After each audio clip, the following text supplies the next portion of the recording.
Hello and welcome to a mini episode of how to propagate your basil. This is so easy, you'll never want to start it from seed again. Whether you have a plant already or you have a friend or a family member who has a basil plant, it's super easy to propagate and start your own plants or to multiply what you have.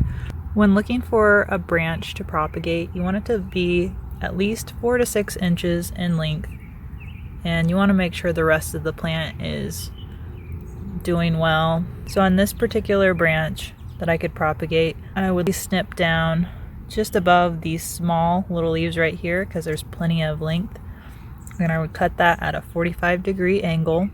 The next step to propagating your basil is to trim off any of the leaves except for the few leaves at the top.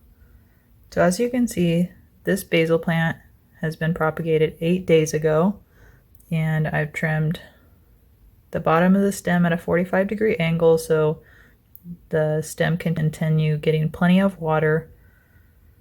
And you can see these have some amazing roots after only 7 to 8 days.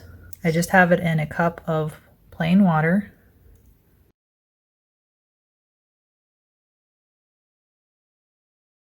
Since the roots form so quickly on these, you really don't have to change out the water.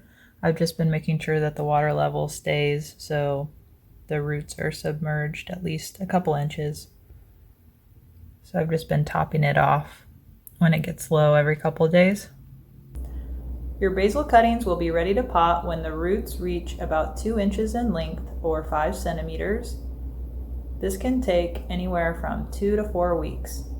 Good luck with your gardening. If this video helps you out, please like the video and subscribe. Thanks for watching.